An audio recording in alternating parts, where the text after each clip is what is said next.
Hello दोस्तों, आपका फिर से स्वागत है मेरे चैनल पे। नॉइस आज के डेट पे काफी बढ़िया काम कर रहा है, काफी सारे यूनिक ईयरबड्स निकाल रहा है और इनफैक्ट काफी इंटरेस्टिंग स्मार्ट वॉचेस भी निकाल रहा है। वैसे कुछ इंटरेस्टिंग स्मार्ट वॉच मेरे हाथ में आया है, वो है इवॉल्व 3 और मैं इस प्रोडक्ट को काफी दिनों से यूज कर रहा हूँ और जो मैंने उम्मीद की थी मुझे उससे कुछ ज्यादा ही मिला है। मतलब मैं इस प्रोडक्ट से काफी सरप्राइज हुआ हूँ, लेकिन फिर भी अभी भी नॉइस को बहुत सारी चीजें करनी बाकी है। तो मैं आज की वीडियो में बात करूंगा बेसिकली मुझे इस प्रोडक्ट में क्या पसंद आया है और क्या पसंद नहीं आया है। तो मेरे इस वीडियो को देखते रहिए एंड तक। मेरा नाम रंजीत है और आप देख रहे हैं गैजेट थेरेपी। तो सबसे पहले मैं इसके डिजाइन की अगर मैं बात करूं तो आउट ऑफ द बॉक्स, मतलब जैसे ही आप बॉक्स से निकाल के इस घड़ी को देखोगे तो सबसे पहली चीज आप नोटिस करोगे वो है कि काफी बड़ी घड़ी है। 44 mm साइज है इसका, लेकिन फिर भी बाकी घड़ियों के मामले में मतलब सैमसंग एप्पल भी 44 mm प्रोवाइड करता है, बट उनके मामले में थोड़ी बड़ी ही लगती है। तो मतलब ये जो नॉर्मल हाथ है वहां पे भी थोड़ा सा बड़ा लग रहा है, पर अगर आपके हाथ पतले हैं तो आपको डेफिनेटली ये लेने से पहले थोड़ा सोचना पड़ेगा, क्योंकि इसमें दूसरा कोई साइज मिलता नहीं है। आपको कंपनी सिर्फ एक ही 44 mm साइज ही दे रहा है।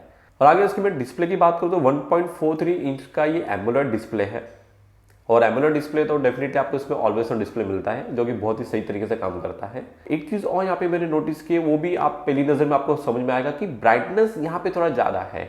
मतलब इसके लो सेटिंग में भी अगर मैं रखता हूँ तो मुझे नॉर्मल से थोड़ा ज्यादा ही ब्राइटनेस लग रहा है और स्पेशली रात के समय में थिएटर वगैरह में तो ये थोड़ा ज्यादा ब्राइटनेस है। नॉइस का एक चीज अच्छा लगता है कि मुझे वो जो प्राइस रेंज में देता है, जैसे कि 4000 की घड़ी है, लेकिन आपको क्वालिटी अच्छा रहता है। मतलब आपको ऐसा चीप क्वालिटी नहीं लगेगा कि आपने कोई सस्ता प्रोडक्ट आपने हाथ में लिया, तो एक डिसेंट आपको क्वालिटी दे देता है। राउंड शेप में इसका डिजाइन दिया, मेटेलिक फ्रेम दिया है, काफी बढ़िया लगता है। मैं खुद पर्सनली राउंड डिजाइन पसंद करता हूं, जैसे आपका चॉइस है। काफी लोगों को मैंने देखा है कि मैंने राउंड डिजाइन ही पसंद करते हैं। और जैसे जैसे मैंने आगे यूज किया तो मुझे एक चीज समझ में आया कि क्यों एक घड़ी, एक रीजन है कि क्यों ज्यादा बड़ी लग रही, कि उन्होंने सबसे बेस्ट चीज क्या कर दिया, यहाँ पे बेजल्स बहुत कम कर दिए हैं। मतलब वही अगर मैं इवॉल्व 2, ये मैं सामने देखो आपके सामने रखा हुआ है, इवॉल्व 2 से कंपेयर करो तो इवॉल्व 2 का साइज डेफिनेटली छोटा है, लेकिन इवॉल्व 2 का देखो बेजल्स काफी दिए हैं और इन्होंने ये बहुत ही सही काम किया, बेजल्स काफी हद तक हटा दिए हैं। तो नॉइस ने डेफिनेटली इवॉल्व 3 में काफी बढ़िया काम किया, काफी अच्छा अपग्रेड किया हुआ है। तो मुझे लगता है कि ये रीजन भी है कि आपको पहली नजर में घड़ी काफी बड़ी लगती है। 4 कलर में आपको ये मिल जाता है। मेरे पास जो है वो है कार्बन ब्लैक, फिर आपको मिल जाता है सिल्वर ग्रे, स्पेस ब्लू और विंटेज ब्राउन। तो 4 कलर का ऑप्शन दे देता है। इसके बाकी फीचर्स की बात करो तो ऑलवेज ऑन डिस्प्ले मैंने बता दिया है, जो कि बहुत ही सही तरीके से काम करता है। आप देख सकते हो, मुझे बहुत ही सही लगा है। इसमें 2 ऑप्शन आता है, एक आपका डिजिटल आ जाता है, एक आपका एनालॉग आ जाता है। फिर इसके आईपी रेटिंग की बात करो तो IP68 दे देता है। 100+ स्पोर्ट्स मोड है इसके अंदर। वो आउटडोर वॉकिंग के लिए वो ऑटो डिटेक्शन दे देता है, इसके बारे में बात करेंगे। हेल्थ की बात करो तो ये नॉर्मल जो SpO2 हार्ट रेट है वो सब इसमें प्रोवाइड किया हुआ है। तो जो बेसिक फीचर्स जो बाकी स्मार्ट वॉचेस में तो वो दिए हुए हैं। हाँ, एक जो इसमें फीचर दिए हुए हैं, एक्स्ट्रा दिया हुआ है, जो कि इवॉल्व 2 में नहीं था, वो है ब्लूटूथ कॉलिंग।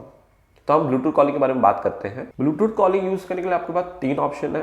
हाँ, पहला चीज तो कि जब फोन आएगा तो आप यहाँ से रिसीव कर सकते हो, आप अपने वॉच से बात कर सकते हो। सेकेंडली, अगर आपको कॉल करना है तो पहला तो आप 10 कॉन्टैक्ट यहाँ पे सेव कर सकते हो। आपके जो रेगुलर कॉन्टैक्ट्स रहते हैं वो आप जाके एक्सेस करके आप उसको कॉन्टैक्ट कर सकते हो।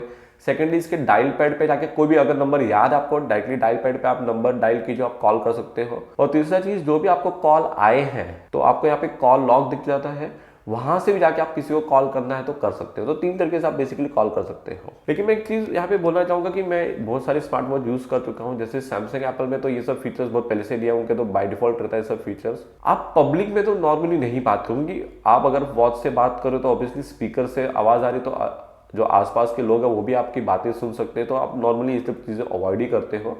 हाँ, अगर आप घर पे हो वहाँ पे आप बात कर सकते हो, या फिर आप ड्राइव करो। ड्राइविंग के टाइम पे मैंने देखा है कि काफ़ी यूजफुल है।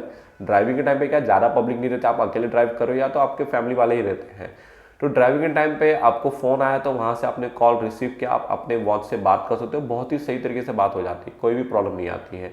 तो ये सब कुछ सिचुएशन है जहाँ पे आप ये ब्लूटूथ कॉलिंग का यूज़ करोगे। बाकी मुझे लगता है आप पब्लिक में कभी भी यूज़ करोगे। अच्छा, एक चीज़ और है जो मैं नॉर्मली सब स्मार्ट वॉचेस में देख रहा हूँ, जो कि मुझे लगता है कि ये चेंज होना चाहिए। मतलब क्या, अगर आपने समझो ब्लूटूथ हेडफोन लगाए हैं, ईयरबड्स लगाए हैं, आपके पास स्मार्ट वॉच भी है, आपको जब कॉल आता है कि बाय डिफॉल्ट घड़ी में जाता है। मतलब अगर आपने ब्लूटूथ हेडसेट लगाया तो मुझे लगता है कि वो बाय डिफॉल्ट डिटेक्ट करके वहीं पे जाना चाहिए कॉल, लेकिन वो नहीं जाता है। हाँ ये है कि जब कॉल आ रहा है तो आप अपने फ़ोन से वहाँ पे आप ब्लूटूथ पे जाके सिलेक्ट कर सकते हो, मतलब लेकिन जितनी बार भी आप फ़ोन आ रहा है तो आपको वो सिलेक्ट करना पड़ रहा है तो ही वो जाके आपके ब्लूटूथ हेडसेट पे जाता है। तो मुझे लगता है कि ये कुछ उनको चेंजेस करना चाहिए, ये मुझे चीज़ पसंद नहीं आई। बाकी जैसे बताया कि वॉइस की बात करो तो बहुत ही सही है, मुझे भी बहुत क्लियर कट सुनाई देता है, अगले बंदे को भी सुनाई देता है। ये कुछ सैंपल आप सुन सकते हो, आपको समझ में आएगा कि मैं क्या बात कर रहा हूँ। तो आपको जो भी आवाज आ रही है इस घड़ी के स्पीकर से आ रही है और जैसे आप सुन सकते हो, आपको शायद सुनाई दे रहा हो, काफी क्लियर और काफी लाउड आवाज है। तो स्पीकर में कोई प्रॉब्लम नहीं, बहुत अच्छी तरीके से आवाज आती है आपको। और इसमें एक चीज़ और ऐड करना चाहता हूँ मैं कि ब्लूटूथ कॉलिंग के लिए नॉर्मली तो आप उसके ऐप से वो आप पेयर करोगे, आपको सारे सेटिंग्स वहाँ मिल जाते हैं, लेकिन ब्लूटूथ कॉलिंग के लिए आपको अलग से ब्लूटूथ पे जाके आप देख सकते हो, यहाँ पे मैंने एक और उसमें ऑप्शन दिया हुआ है, उसको ही आपको सिलेक्ट करना है तो ये आपका ब्लूटूथ कॉलिंग पॉसिबल है, और आपका ब्लूटूथ कॉलिंग नहीं हो पाएगा। तो ये एक्स्ट्रा एडिशन आपको ये अलग से करना पड़ेगा। फिर अगर मैं यूआई की बात करूँ, मैं घड़ी की यूआई की बात करूँ या मोबाइल की यूआई की बात करूँ, तो उन्होंने काफ़ी इंप्रूवमेंट किया हुआ है। मतलब अगर घड़ी की यूआई की बात करूँ तो देख सकते हैं यहाँ पे जो नोटिफिकेशन आ रहे हैं वो थोड़ा बॉक्स टाइप आ रहे हैं, जो कि प्रीवियस वर्जन में नहीं था। तो ये कुछ चीज़ें उन्होंने चेंजेस की, अच्छी चीज़ है, लेकिन अभी भी नॉइस ने एमोजी का सपोर्ट नहीं दिया। और एमोजी सपोर्ट के अलावा भी आपको आप नोटिफिकेशन से किसी को रिप्लाई नहीं कर सकते, मतलब नोटिफिकेशन देख सकते हो, वहाँ पे क्लिक करके और नोटिफिकेशन क्या आया वो देख सकते हो, बट कहीं पे भी रिप्लाई का ऑप्शन नहीं है। तो मुझे लगता है ये भी अभी नॉइस को इसका भी सपोर्ट दे देना चाहिए। हाँ, जो आप फोन नॉर्मली जो रिजेक्ट करते हो तो उसका उन्होंने क्विक रिप्लाई का ऑप्शन दिया है, वो जो नॉर्मली सब में दिया रहता है, वहाँ से कुछ आप ऑप्शंस रख सकते हो कि अगर आप फोन नहीं रिसीव कर रहे हो, अगर आप वॉच से कट कर रहे हो तो आपको नेक्स्ट पर्सन को क्या रिप्लाई जाना चाहिए, तो वो क्विक रिप्लाई का उन्होंने ऑप्शन दिया हुआ है बस। बाकी यूआई मुझे काफ़ी बढ़िया लगा है। आप ऊपर जैसे मैंने बताया कि नॉइस के ऊपर के बटन से आप उसके मेन्यू को एक्सेस कर सकते हो, जो कि बहुत ही लिमिटेड मेन्यू रहता है, ठीक है। बाकी नीचे के मेन्यू से 100+ का इसका स्पोर्ट्स मोड सपोर्ट करता है। यहाँ पे आप सिर्फ 10 ही रख सकते हो, जो भी आप रेगुलर बेसिस पे आप जो वर्कआउट करते हो वो उनमें से कुछ आप सिलेक्टेड यहाँ पे रख सकते हो। और इसके अलावा अगर कुछ और एक्सेस करना है तो आपको उसके ऐप में, अपने मोबाइल के ऐप में जाके इसको एक्सेस करना है। तो 10 ऑप्शन देने मुझे लगता है कि काफ़ी है, 10 वर्कआउट मोर देन इनफ हो जाता है। तो इसी के साथ मैं कहा कि हेल्थ की बात करूँ तो यहाँ पे जैसे मैं बताया कि आपको हार्ट रेट, SpO2 सब मिल जाता है। मैं आपको हर बार बोलूँगा कि फिर भी आप ये सब वॉचेस के हार्ट रेट पे भरोसा या फिर जो SpO2 जो भी रीडिंग्स आपको देता है हेल्थ के रिलेटेड, इस पर इतना भरोसा मत करना। देखिए कैसा कि ये आपको फिर भी एक 4000 का घड़ी मिल रही है, वहीं पे आप दो दूसरी कंपनियां हैं वो आपको 30 से 35,000, मतलब स्टार्टिंग ही 25,000 से होता है। तो उनकी रीडिंग और इनकी रीडिंग में मुझे लगता है कि डेफिनेटली कुछ तो फर्क रहेगा, क्योंकि ये 4000 के, क्योंकि 4000 की घड़ी में अगर सब कुछ इतना प्रॉपर आपको मिल जाए तो फिर उनका तो कोई मतलब ही नहीं बनता है। रीडिंग दे रहा है ठीक है, बट अगेन इस पर भरोसा मत करना, इतना मैं आपको कहूँगा।